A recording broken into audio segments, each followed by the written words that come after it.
मेरी सुरती सुहागन जागरी, मेरी सुरती सुहागन जागरी, जागरी जागरी जागरी, हाँ जागरी, मेरी सुरती सुहागन जागरी, मेरी सुरती सुहागन जागरी। क्या तू सोए मोह नींद में, क्या तू सोए मोह नींद में, उठ के भजन बिच लागरी, उठ के भजन बिच लागरी, जागरी, हाँ जागरी, मेरी सुरती सुहागन जागरी, मेरी सुरती सुहागन जागरी। अनहद शब्द सुनो चित देके, सुनो चित देके, अनहद शब्द सुनो चित देके, उठत मधुर धुन रागरी, उठत मधुर धुन रागरी, जागरी, हाँ जागरी, मेरी सुरती सुहागन जागरी, मेरी सुरती सुहागन जागरी। चरण शीश धरी विनती करियो, चरण शीश धरी विनती करियो, पावनी अटल सुहागरी, पावनी अटल सुहागरी, जागरी, हाँ जागरी, मेरी सुरती सुहागन जागरी, मेरी सुरती सुहागन जागरी। कहत कबीरा सुनो भाई साधो, सुनो भाई साधो, कहत कबीरा सुनो भाई साधो, जगत पीठ दे भागरी, जगत पीठ दे भागरी,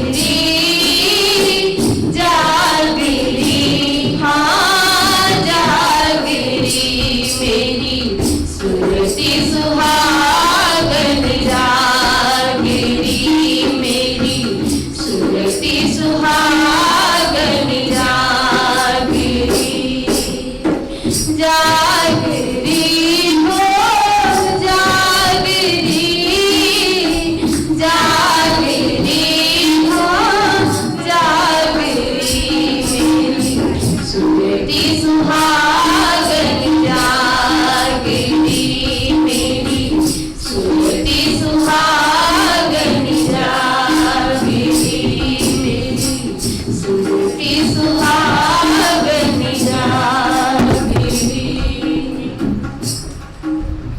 इसका अर्थ बताओ। अर्थ अर्थ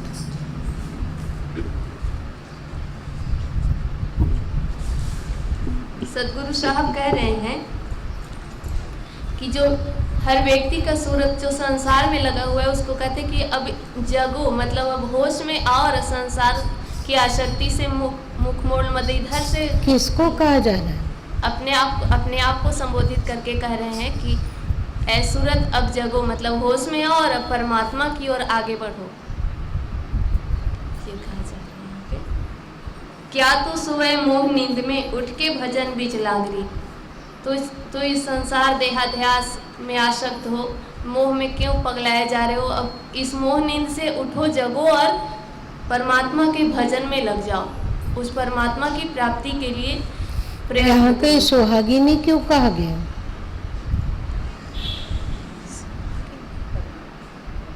परमात्मा के लिए, मतलब क्योंकि जब तक आत्मा परमात्मा से नहीं जुड़ता है तब तक ये, इसको सदगुरु साहब कहते हैं कि ये कुंवारी है, क्योंकि भजन में कि नहीं हर वक्त यहाँ पे सुहागिन इसको कहा जा रहा है, देखो ठीक से। सुहागिन से। हाँ, सूरत तो माना जा रहा है कि विवाह हुआ उसका, अब विवाह हुआ है परमात्मा से, इसलिए वो सुहागिन। कब विवाह हुआ था? जब से है तब से विवाह। ऐसा इसका अर्थ नहीं है। इसका अर्थ है कि सुरति मतलब जीवात्मा, जीवात्मा परमात्मा का ही अंश है, अभिन्न अंश है। सुहागिन कब से माना? वही बता रहे हैं ना, आत्मा जीवात्मा उस परमात्मा की ही अंश है और वो ऑलरेडी परमात्मा की ही है। जैसे हम लोग सो जाते हैं, नींद में चले जाते हैं, तो आपको याद रहती है कि आप अरुण माथुर हैं, और याद रहती है कि आपकी कंचन जी आपका इंतजार कर रही होगी चाय पर, चाहे विकास के बारे में, चाहे बेटों के बारे में, बेटियों के बारे में, पोते पोतियों के बारे में नहीं है। क्या से क्या बन जाते हैं, होता है ना स्वप्न में आदमी क्या से क्या बन जाता है। कभी लगता है कि उड़ रहे हैं, कभी उड़ने वाला, कभी सांप से घिर गए हैं, कभी देखे हैं सांप, कभी कोई चोर या डाकू गर्दन दबा रहा है, कभी नदी नाला में डूब रहे हैं, और कितने दुखी सुखी होते हैं। कितना भी कोई पूजा पाठ कर दे, वहाँ पर जाके ओम जय जगदीश हरे गा दे, गीता का खंड पाठ कर ले, बीजक का खंड पाठ सुना दे, लेकिन आपका दुख दूर होगा क्या? हवन या बड़ा बड़ा यज्ञ और हवन किया जाए कि व्यक्ति बोलता है ना, कुछ कुछ सपने में डरने का, चिल्लाने का, अजीब तरह का भयभीत होके गला से आवाज निकलने लगती है। ऐसा कभी तुम लोग सुने हो या नहीं सुने हो? अनुभव हो गया। और उस दूसरे जो को लग रहा है कि ये दुखी है, तो पंडित जी को बुला के लाया, तो वो आरती हवन कर रहा है। किसी मौलवी को पकड़ के ले आया, तो वो अल्लाह अकबर करने लगा। किसी ईसाई को, पादरी को पकड़ के ले आया, तो यीशु का, परमात्मा का एक ही बेटा ईसा, तो वो धुआं इत्यादि कर रहा है। सब अपने अपने तरीके से कर रहा है, पर उसका दुख दूर हो ही नहीं सकता है। अभी उसको कोई डाकू चोर उसके सीने पर चढ़ बैठा है, गला टिप रहा है, अजीब तरह का गो गो गो गो आवाज निकलने लगता है। इन दुखों से कैसे व्यक्ति मुक्त होगा? जाग जाएगा, उसको जगा दिया जाएगा। तो वैसे ही सुरती है, जाग जाने पर तत्काल आपको पता लगेगा, नहीं हम तो अरुण माथुर हैं, घर में है। ऐसा नहीं कि हमको चोर डाकू उठा के कहीं ले गया है, ऐसा नहीं है। घर में सुरक्षित है, आराम से पंखा चल रहा है, सुख की नींद में सोए हुए थे, ये तो स्वप्न था। ऐसा कुछ नहीं है, ऐसा कुछ नहीं है, दुखी होने लायक कुछ भी नहीं है। 1 मिनट में आप अपने को भी जान लिए और सारा दुख चुटकी में उड़ गया। वैसे ही सुरती सुहागिन है।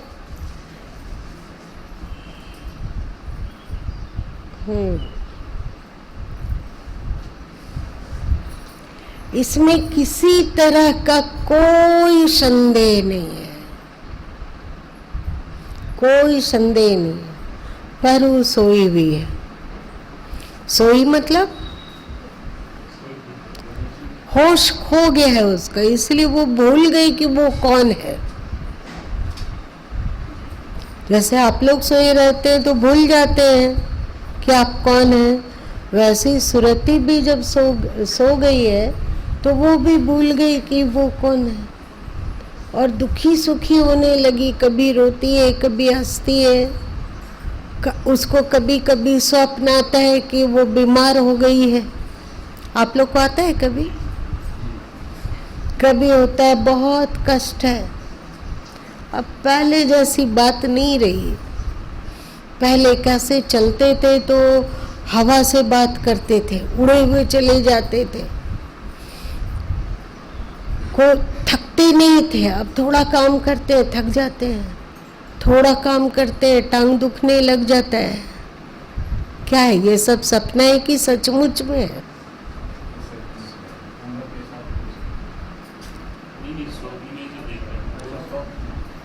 इसका मतलब क्या हुआ कि हम अपने आप को भूले हुए हैं और स्वप्न में देख रहे हैं कि हम शरीर बन गए हैं,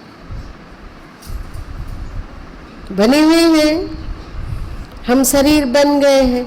और जब शरीर बन गए तो लगता है, जैसे आप लोग देखे होंगे स्वप्न में, आप देखते हैं कि चिड़ियाँ बन गए हैं तो उड़ने लग जाते हैं।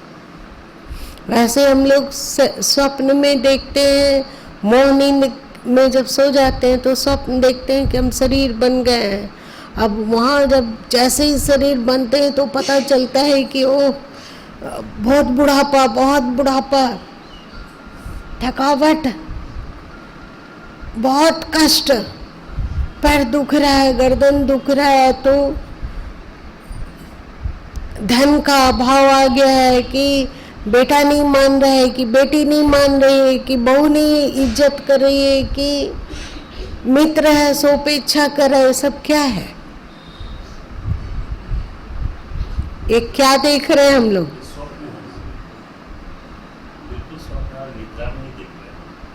लेकिन अभी हम लोगों को लगता है तुम सच है, क्योंकि सोए हुए हैं, है ना?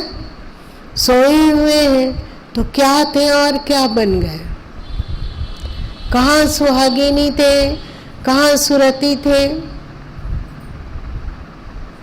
आज क्या बन गए? आज हार्ड मांस का एक गंदा सा शरीर बन गया। जो शरीर कभी बूढ़ा होता है, कभी युवा होता है, कभी रोगी होता है, कभी स्वस्थ होता है, कभी बीमार पड़ता है। इस शरीर से संबंधित और भी बहुत कुछ है, वो सब अपने लगने लगे। कोई बेटा अपना लगने लगा, कोई बेटी अपनी लगने लगी, कोई बहू अपने लगने लगे, कोई दामाद अपने लगने लगे। ऐसा हो रहा है कि नहीं हो रहा है? हो रहा है। कुछ बच्चे अपने पोते लगने लगे, कुछ बच्चियां पोती लगने लगी, कुछ नाती लगने लगे, कुछ नतनी लगने लगी। अब इसमें क्या होगा बताइए? हम लोग रोएंगे कि नहीं? इतना बड़ा जंजाल स्वप्न देख रहे हैं, उसमें कहीं ना कहीं तो ठेस पहुंचने वाली, दुख पहुंचने वाली कुछ ना कुछ उठापटक तो होगा ही। और उठापटक होगा तो हम लोग रोते हैं, कलपते हैं, अरे हम बहुत दुखी, हम ही दुनिया में इतने पापी क्यों हैं, हम ही को इतना दुख क्यों मिल रहा है? आपको ज्यादा दुख इसलिए मिल रहा है क्योंकि आप ज्यादा गहरी निंद्रा में सोए हुए हैं। नहीं, जितना दुख वो दिखलाता है कि आप उतनी अधिक गहरी निंद्रा और गाढ़ नींद में सोए हुए हैं। उस गाढ़ निंद्रा में, स्वप्नावस्था में आप देख रहे हैं कि आपकी पत्नी बहुत खड़ूस है, बात बात में चिल्लाती है, चिखती है। अब किसको दुख नहीं लगेगा बताइए?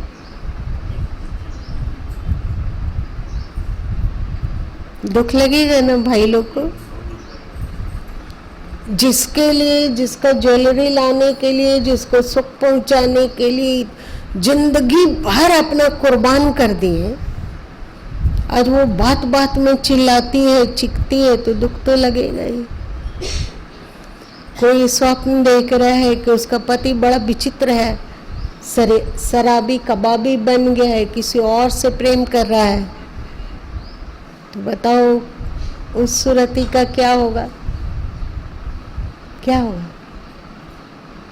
फिर कभी स्वप्न आने लगा कि उसका 2 बड़ा प्यारा प्यारा बेटा है अथवा बेटी है, उसको बहुत ही चाव से लाड़ प्यार से पाला गया, पोषा गया, कितना दुलारा गया। जब वो दौड़ कर आता था और पीछे से कंधों में झूल जाता था, आनंद को याद कीजिए आप लोग। आनंद आ रहा है, आ रहा है। गुजर चुका वो छोड़िए ना, आपको आनंद आ रहा है ना सोचने मात्र से। आता जी। तो ये बताइए स्वप्न है कि सचमुच में है? और उस समय जो याद आ रही है, उस समय का सुख, उस समय स्वप्न था कि सचमुच? इतना सुख जो बच्चा दिया, आज वो बच्चा थोड़ा मनमानी करने लगा, आपकी कहना नहीं मानता है, कहते हो कुछ वो करता है कुछ, तो क्या होगा? दुख होगा, हृदय फटेगा। अमुक ऐसा है, अमुक। ये हृदय फटना बता रहा है कि आप अभी गहरी निंद्रा में सो रहे हो, स्वप्न देख रहे हो, तब भी ये पगलपना की बातें देख रहे हो। वरना कहाँ तुम सुरती सुहागिनी? समझ में आई? कहाँ हम लोग सुरती सुहागिन? सुहागिन दुहागिन कभी नहीं। दुहागिन किसको कहते हैं? दुखी को, जिसका कोई नहीं हो उसको दुहागिन कहते हैं। और सुहागिन कहते हैं जिसका कोई समर्थ संबल है, रक्षक है, अपना है। पति ही संबंध से बताया गया भजन में कि इसमें सुहागिन का संबंध सिर्फ पति से या कुछ और विकल्प? सुहागिन करते जो उसके सिर पर कोई सबल रक्षक है, और वो एक वही है, परमात्मा है। और उससे उसको कोई विवाह लेने का जरूरत नहीं है कि संबंध जोड़ेंगे, आंख बंद करके स्वप्न देखेंगे तब होगा, ऐसा नहीं है। कोई 7 फेरा लेना होगा कि 4 फेरा लेना होगा कि 14 फेरा लेना होगा, ये सब कुछ बात नहीं है, वो ऑलरेडी है ही। लेकिन वो बात नींद में सुरती भूल गई, भूल कर रोने कलपने और दुख का प्रलाप करने लगी। अमुक ऐसा, अमुक वैसा, ये दुख वो दुख, हम बहुत कष्ट में, हम बहुत कष्ट में। अपने आप को भूल गई, तभी ये सब प्रपंच स्वप्न चालू हुआ। अब दुखी सुखी तो होगी ही। सुहागिन तेरा स्वामी है, तू स्वामी की है, पर तुम्हें पता नहीं चल रहा है क्योंकि तू सोई भी है। क्या तू सोए मोह नींद में उठी के भजन बिचला गिरी? तू मोह की नींद में क्या सोया हुआ है? मैं देह हूँ, मैं स्त्री हूँ, मैं पुरुष हूँ, मैं माँ हूँ कि बाप हूँ कि भाई हूँ कि बहन हूँ कि पति हूँ कि पत्नी हूँ। 1 मिनट के लिए आप जैसे पेचकस से कुछ खोला जाता है और नट बोल्टों को किनारे रखा जाता है, 1 मिनट के लिए आप देह को खोलिए, इस नट बोल्टों को ढीला कीजिए और देह को अलग करके रख दीजिए।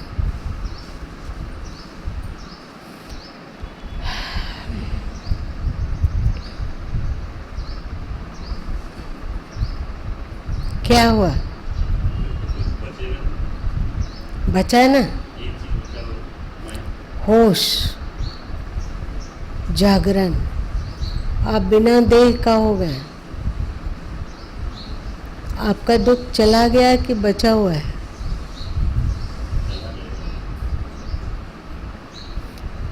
देह हटते के साथ आपका स्त्रीपन पुरुषपन बचा कि खत्म? पतिपन, पत्नीपन, बापपन, बेटापन, सासपन, बहुपन, ये सब बचा है सचमुच? अब उठी के भजन बिचला गरी। अब जाग गए, उठ गए, होश आ गया, देह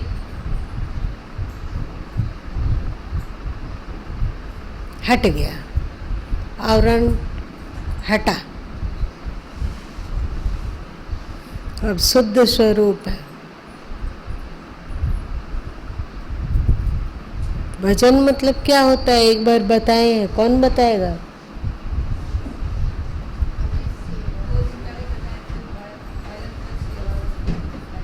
और कुछ बताएं। बहुत पहले रविवारी सत्संग में किसी को याद है?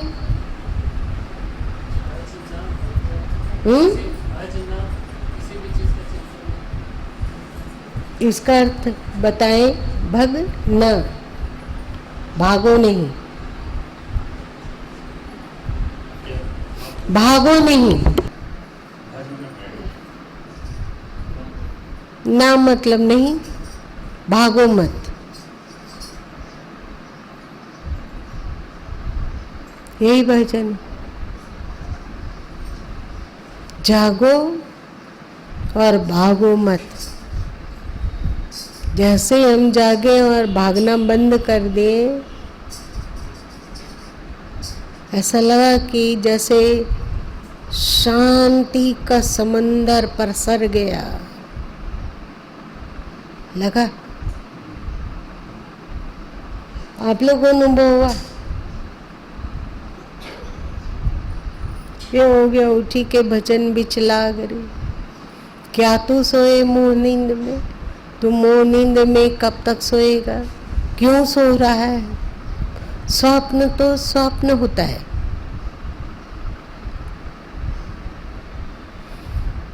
अनहद शब्द सुनो चित्त दे के। चित्त यदि संभव ना हो भजन करना, पहले भजन बताया गया ना, उठी के भजन बीच लाग रे। भजन मतलब भागो मत, ठहर जाओ। यदि ये ना कर पाओ, उत्तम साधक के लिए है कि एकदम पूरा फ्रेश होके जाग गया है, तो उसके लिए है भजन। भागो मत, सब स्वप्न है, सब स्वप्न है। यदि इसको ना कर पाओ तो अनहद शब्द सुनो चित्त दे के। चित्त मतलब मन। यदि तेरा मन जिंदा है, मन मतलब क्या? भागने वाला तत्व है ना। यदि तेरा मन जिंदा है और तुम ठहर नहीं सकते हो, मन भागता ही भागता है, तो भजन बने इसके लिए पहले मौन होना होगा, बिना मन का होना होगा। तो इसके लिए कोई उपाय चाहिए, तो इसका उपाय है अनहद शब्द सुनो चित्त दे के। मन से मन लगाकर अनहद को सुनने की कोशिश करो। याद आई आप लोगों को एक दिन गुरु माँ अजपा जाप के बारे में कहे थे और फिर रुक गए थे, छोड़ दिए थे, क्योंकि शास्त्र कहता है कि अजपा जाप का रहस्य केवल दीक्षित लोग को ही होना चाहिए। गैर दीक्षित को अजपा जाप का रहस्य नहीं मिलना चाहिए। परंतु जैसे भोले बाबा हैं, औघड़दानी, अपना भोलापन में कुछ का कुछ दे देते हैं, उनको बोलते हैं ना औघड़दानी। अपने जंगल चल गए और रावण को सोना कर लंका दे दिए। ये बताओ, ये औघड़दानी ही ना कोई कर सकता है? लंका का राज्य पहले कुबेर को मिला, कुबेर से फिर रावण के पास गया और अपने जंगल में रहते हैं। इधर जिसको दिए वो ठाट बाट से रह रहा है और वो स्वयं एक बागंबर पहने हुए भासम वासम रबाए हुए, उनके सिर पर एक छोटा सा छत भी नहीं है ना। ऐसा औगड़दानी कुछ का कुछ दे देता है, वैसे ही गुरु माँ भी रहे औगड़दानी, कुछ को कुछ कर लेते हैं। कब क्या दे देंगे सो पता नहीं है। अनहद शब्द सुनो चित दे के,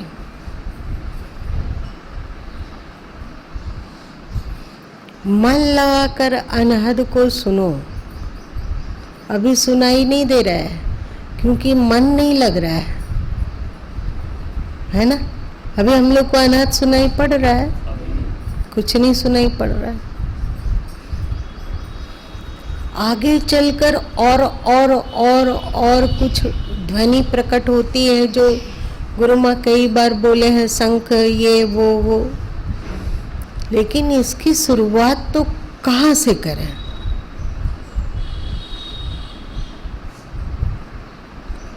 ऐसा जगह जहाँ शांत हो, वो आपका कमरा भी हो सकता है,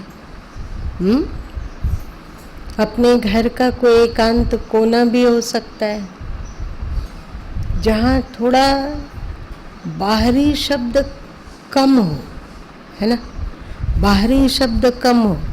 अभी देखिए आप यहाँ पे हैं तो यहाँ पंखा चल रहा है तो शोर हो रहा है, तो इस समय इस शोर में आप चाहोगे कि अनहद को सुनने का अभ्यास करें तो नहीं हो सकेगा। कोई ऐसा कोना जहाँ पे बाहरी ध्वनि कम से कम हो।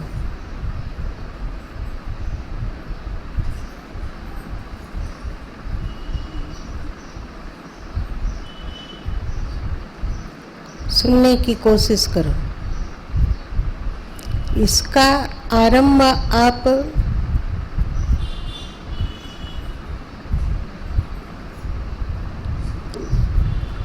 कहाँ से करो। महात्मा बुद्ध पहला ध्यान पद्धति बताएं कि श्वासों को देखो, है ना। और सदगुरु कबीर साहब कहते हैं कि श्वासों को सुनो।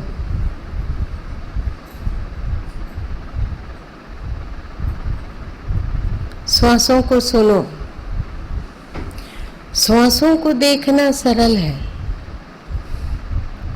श्वास लें, फेफड़ा फैला, पेट फैला, श्वास छोड़े,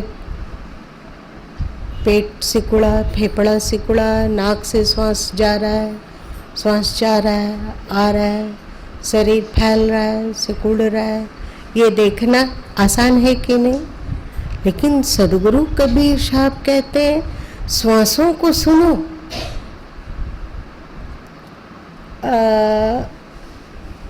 अभी के गुरु मंत्र में एक पद है,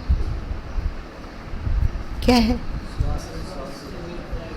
श्वास ही श्वास सुमेरता एक दिन मिलसी है। असली है, श्वास ही श्वास संभारता एक दिन मिलसी है। श्वास श्वास को संभालते संभालते एक दिन वो आ जाए, मिल जाएगा। तो श्वासों को संभालना क्या है?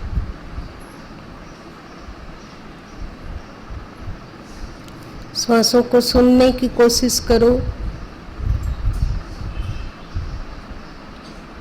पता है आप लोग को जहाँ घर्षण है वहाँ ध्वनि जरूर है?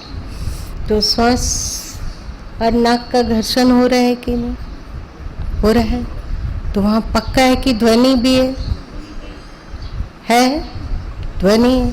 हम लोग को नहीं सुनाई पड़ रही क्योंकि इस कान से नहीं सुनाई पड़ेगी वो ध्वनि, उसको सुरत के द्वारा ही सुना जा सकता है। तो आप स्थिर होकर जहाँ बाहरी शोर शराबा ध्वनि कम से कम हो, वहाँ श्वासों की ध्वनि को सुनने की कोशिश करो। श्वास आने जाने में नाक से घर्षण हो रहा है और उसे कुछ न कुछ ध्वनि उठ रही है, वो क्या है?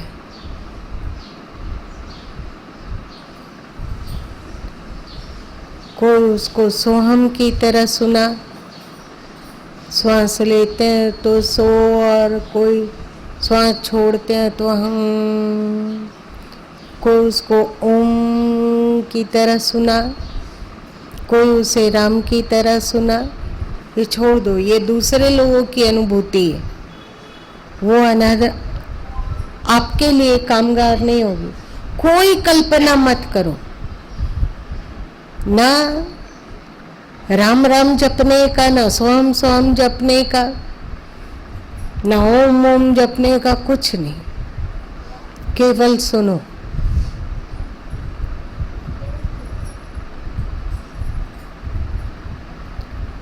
फिर से गाओ तो अनहद शब्द सुनो चित दे के।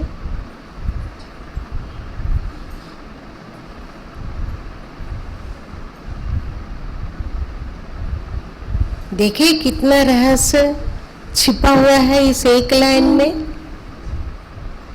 अनहद शब्द सुनो चित दे के, अनहद शब्द सुनो चित दे के। अनहद शब्द सुनो चित दे के, यही अजपा जाप। 17 जन्म हो जाए, 700 जन्म बीत जाए, पर गुरु के बिना इस राज को, रहस्य को अपने से तो किसी जन्म में नहीं जाना जा सकता है।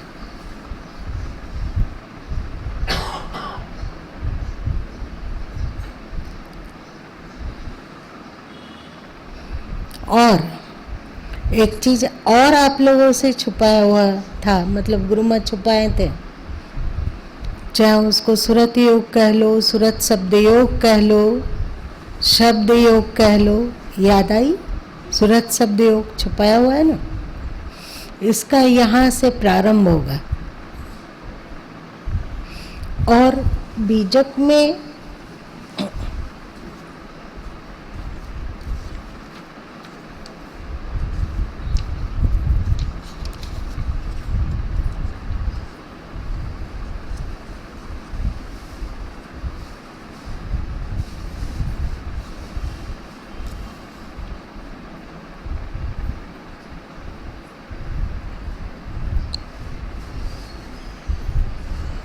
शब्द बिना सुरती आंधरी, कहो कहाँ को जाए, द्वार ना पावे शब्द का, फिर भटका खाए।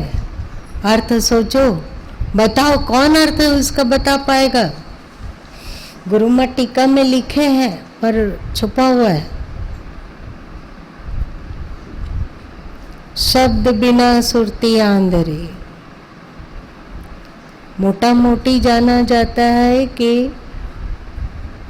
सत्संग के बिना, संत के बानी के द्वारा सुरती मतलब जीवात्मा अंधी है ना? वो भी सही है, क्योंकि यदि आप सत्संग में नहीं आते तो थोड़ी सुन लेते, नहीं ना? सत्संग में आए तो स्थूल शब्द के द्वारा आपको परिचय हुआ, जो स्थूल नहीं है हुआ। तो इस शब्द के बिना सुरती अंधी है, उसको सही और गलत दिखता ही नहीं।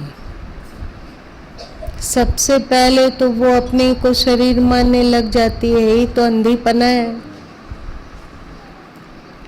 द्वार न पावे शब्द का, फिर भटका खाए। शब्द का द्वार कहाँ?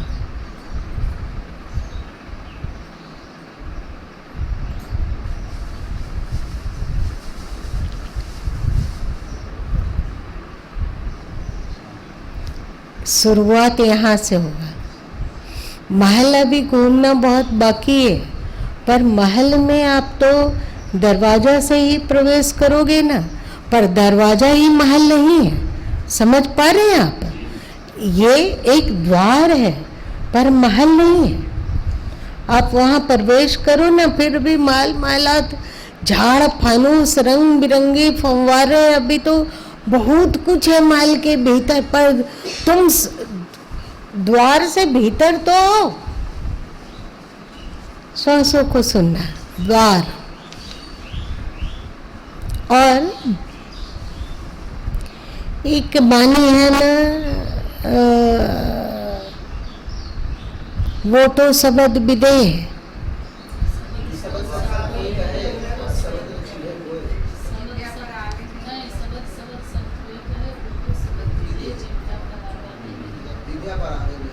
बस अब इसका अर्थ ढूंढो, फिर से बोलो।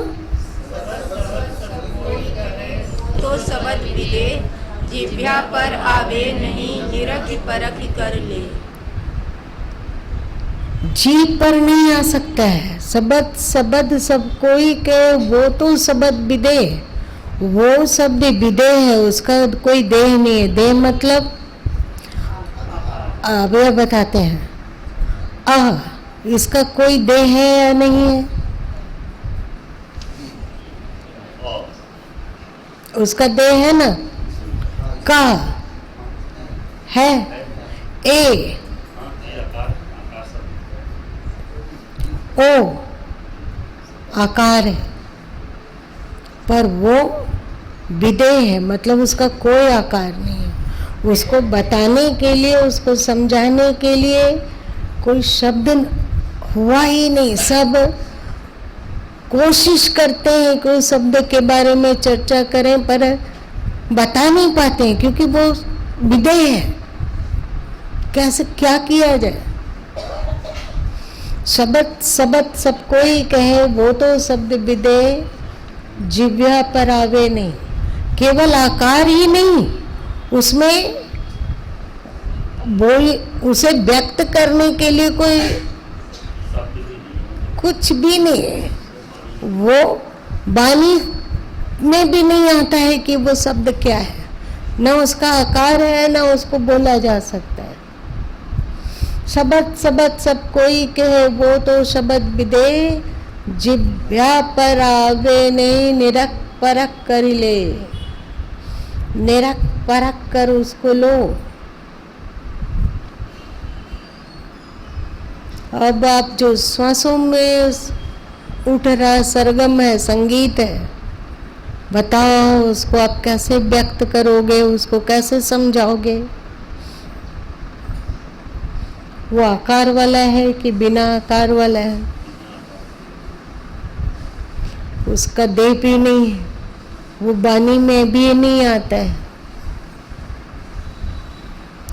पर निरख परख करके उसको लेना है। निरखना परखना आसानी, निरखना परखना मतलब एकदम चारों तरफ से वृत्ति समेट कर सुनो। वो अस्तित्व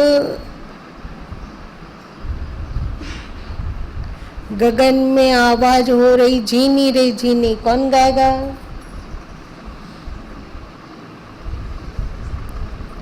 कोई सुनता है गुरु ज्ञानी?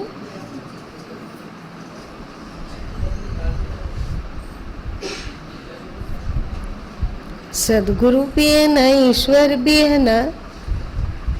कब किस खजाना से पर्दा उठाएगा सो पता नहीं है।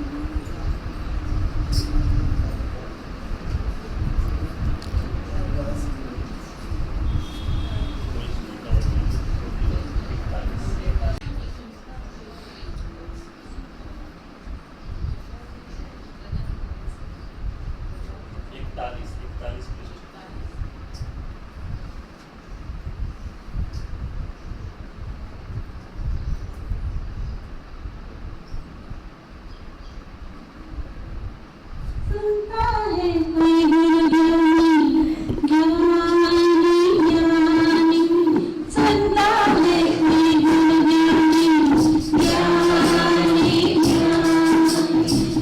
लगन में आवाज हो रही झीनी, सुनता है कोई गुरु ज्ञानी, ज्ञानी ज्ञानी, सुनता है कोई गुरु ज्ञानी। समझ में आई?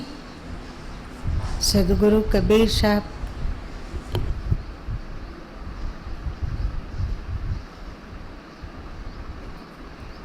ये सूरत शब्द योग का प्रारंभ है। अनहद शब्द सुनो चित देके उठत मधुर धुन राग रे। बिना चित दे के सुने ये संभव नहीं है। आगे चलकर ये चित्त तिरोहित होता है और होश होता है, केवल जगा हुआ है, जागरी जगा हुआ है, चित्त तिरोहित। अब गगन में आवाज हो रही, झीनी रे झीनी, ये जो गगन का आवाज है इस कान से सुनाई देगा। बहुत सारे लोग कहते हैं कि कान बजने लगा तो वो उनको लगता है कि वे नाद महल में प्रवेश कर गए, पर ये वायु के प्रकोपित होने के कारण शुरू में वो सत नहीं है, उसमें चित्त देना नहीं पड़ रहा, वो परेशान करने वाली ध्वनि है। किसी को अनुभव है कान बजना? नहीं, बहुत व्याकुलता। हाँ, वो नहीं। उठत मधुर धुन राग रे।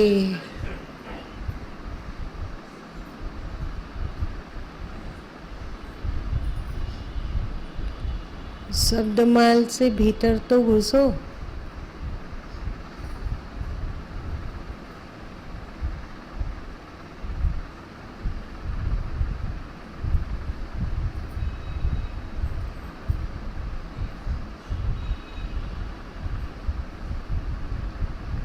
शब्द महल में प्रवेश करना, जब तक आप अपनी दिव्य दृष्टि को उत्थित नहीं करते हो, मतलब आज्ञा चक्र को नहीं शोध लेते हो। जैसे हम लोग अभी क्षर में अटके हुए हैं, क्षर में अटके हैं ना, क्षर से अक्षर में जाओ, भ्रिकुटी पर। भ्रिकुटी सद जाने पर ये शब्द साधना की काबिलियत आ जाएगी, क्योंकि उस समय तक भ्रिकुटी के ध्यान करते करते मन बहुत सूक्ष्म हो जाता, बहुत किंचित बचा रहता है। एक तरह से सोचो मन का अस्तित्व लगभग गुम हो चुका है, होगा जो आप लोगों को ध्यान बताया गया था। और इस गुम होते हुए मन को यदि शब्द साधना में लगाया जाए तो वो तत्काल ही शब्द को पकड़ पाएगा।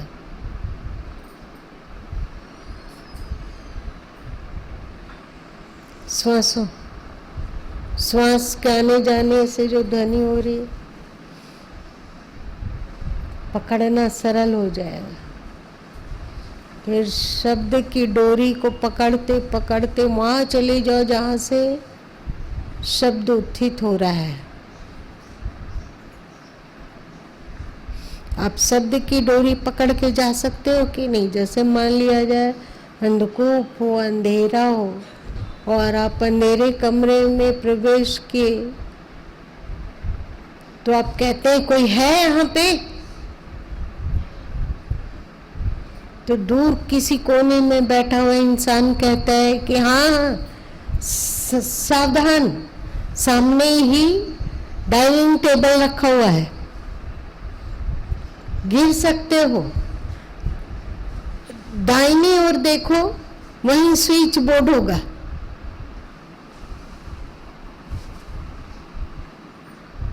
आप कहते हो नहीं मिल रहा है, तो कोना में छिपा हुआ कहता है कि डरो मत, मेरे पास आओ आओ आओ आओ आओ। तो आप कहाँ जाते हो? आवाज की दिशा में जाते जाते जहाँ से आवाज उत्पन्न हो रहा वहाँ पहुँच जाओगे कि नहीं? तो बताओ, ये शब्द की डोरी पकड़ के जहाँ से शब्द ध्वनि हो रही है उस अक्षर तत्व तक पहुँचोगे कि नहीं? ये जो व्यापक नाद जो गुरु माँ बताए थे, आदिनाथ जिसको कहे, जो बताए कि कन कन में वो नाथ समाहित है, बताए थे ना।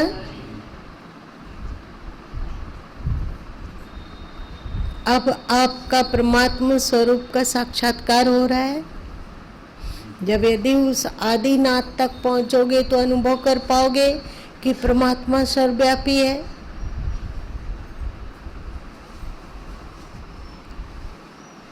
परमात्मा का साक्षात्कार हो रहा है। धीरे धीरे धीरे इस शब्द ब्रह्म को भी उल्लंघन करके निशब्द तत्व तक पहुंचना भी आसान होगा। और भीतर हो, मान लो आप सत्संग हॉल में प्रवेश किए, हॉल में बत्ती गुल है और यहाँ पे गीता बहन बोल रही है कि आ जाओ आ जाओ आ जाओ, यहाँ पर है, आओ। आप गीता वहीं बैठी रह जाए, इधर से बगल से कब दरवाजा भी है, टोटते टोटते आप उस दरवाजा में प्रवेश कर गए, इधर गीता ही रह गई। तुमको नहीं कह रहे, सोई हुई हो, स्वप्न देख रही हो, इसलिए गीता गीता अपने आप को रट रही हो। जाग जाने पर ना कोई गीता है ना कोई कविता है। निशब्दम परमम पदम, ये अध्यात्म का राज्य, ये साधन जब आप अजपा जाप में सफल हो पाते हो तो फिर सद्गुरु उसका आगे का द्वार बता देंगे। आप इसका साधन प्रारंभ तो करो, देखे ना, पता नहीं सर्फ एक्सल उसमें वस्त्र धोने से दाग जाता है कि नहीं, ये हमें नहीं पता है, पर गुरु माँ को ये जरूर पता है कि शब्द साधना में उतरते ही आपका दुख गायब हो जाता है, आपका सुख गायब हो जाता है, ये मेरा और तेरा गायब हो जाता है। एक शांति और आनंद ही शेष रहता है। जो सद्गुरु कबीर साहब कहे,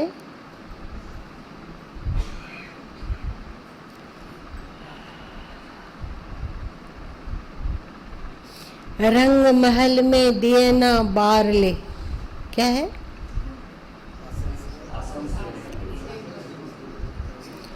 रंग महल में पिए पाया अनमोल रे, है घूंघट का पट खोल। देखो एक हो जाए ये भी भजन,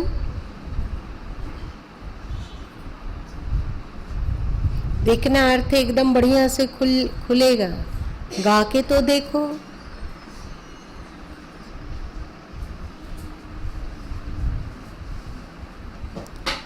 शुरू करो रे।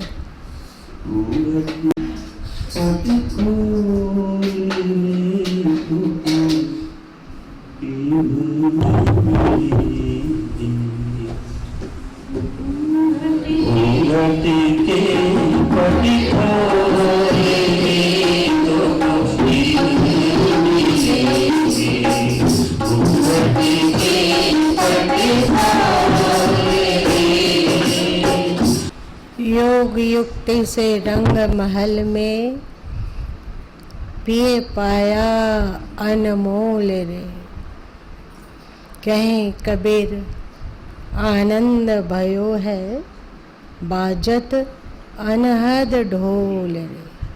खुल गया अर्थ। चलो पक्का है, योग युक्ति से पहले शून्य महल में दिए ना बार ले। दिए ना बार ले मतलब होश में रहना। शून्य महल मतलब समझ गए आप लोग को बता दिया गया है। दिए ना होश में रहो, आसन से मत डोल, अपने जहाँ आपको ध्यान बताया गया है वहाँ से इधर उधर मत डोलो। ये आसन है आपका। तब क्या होगा, कहें कबीर रंग महल में योग युक्ति से रंग महल में पिए पाया अनमोल रे, कहीं कबीर आनंद भयो है बाजत न डोल रे। फिर आपको योग युक्ति मिलेगी जब आप दृष्टि साधन को साध लोगे, तब आगे की योग युक्ति आपको काम देगी। आगे की योग युक्ति को आप अपना कर फिर उस अनमोल पेय में को उपलब्ध हो जाओगे। और वहां कहीं कबीर आनंद भयो है, आनंद ही आनंद है, दुख को ढूंढते रह जाओगे। इसलिए सुख के इच्छुक हो तो सुरति सुहागिन जागरे। यात्रा यहां से शुरू करो। सोए सोए जो कभी अरुण कभी तरुण कभी वरुण बन जा रहे हो, इस सपना से निकलो। बहुत ही समतल और क्या इसको कहते हैं, हाईवे मार्ग है, कोई रुकावट नहीं, कोई अटकाव नहीं, और बहुत लंबा मार्ग भी नहीं है। पर यह हो सकेगा इसी नर्तन में और सच्चे सदगुरु की शरण में आने पर। ठीक है, वैसे नहीं होगा। शरण में आए, उनका सत्संग सुनो, उसके बाद उसका मनन करो, तदुपरांत उस पर चलने का प्रयास करो। हम लोग का दुख तो शुरू में ही खोने लग जाता है। जैसे ही जागते हैं, मेरी सुरती सुहागिन जाग रहे, हमारी सुरती जागती है तो दुख होना आरंभ हो जाएगा। कहाँ का बेटा और कहाँ की बेटी, कहाँ का दामाद और कहाँ की बहू, सोए सोए सब हो रहा है, जागने पर कहीं कुछ नहीं है, शांति है। ऐसा लगता है कि अपना ही स्वरूप शांति है, अपने ही स्वरूप आनंद है। इसी ओर संत भी ले चलना चाहते हैं, सदगुरु कबीर साहब भी ले चलना चाहते हैं, और वेद उपनिषद भी ले चलना चाहता है। सब उसी मार्ग में ले चलना चाहता है। पर बीच के कुगुरुआ लोग अध्यात्म को 12 बाट में बांट दिए हैं। देखो, अध्यात्म गुम हो गया, गुम हुआ कि नहीं? एकदम गुम है। कितने प्रतिशत लोग इस बात को जानते हैं? तुम लोगों के गिरिडीह में करीब 20 लाख लोग होंगे, आसपास जिला में 28 से 30 लाख में सच्चे अध्यात्म को कितने लोग जान रहे हैं?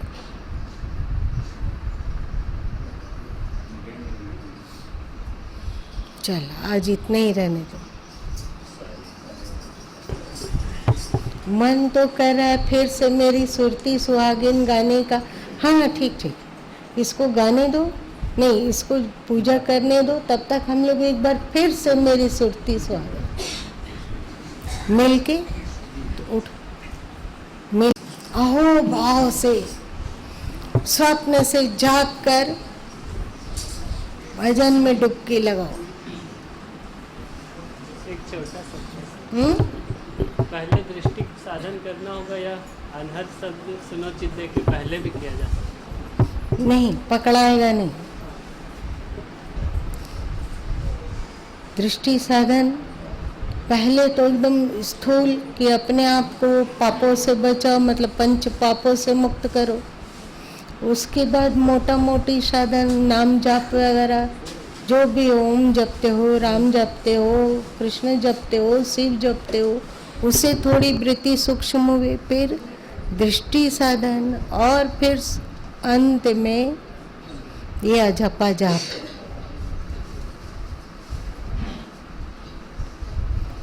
एक को नहीं पकड़ोगे तो दूसरा पकड़ना बहुत कठिन होगा। जैसे जो वृत्ति जिसकी विकारों में धसी हुई है और जो उचित मार्ग का भी चयन नहीं कर पा रहे हैं वो आगे की यात्रा नहीं कर पाएंगे।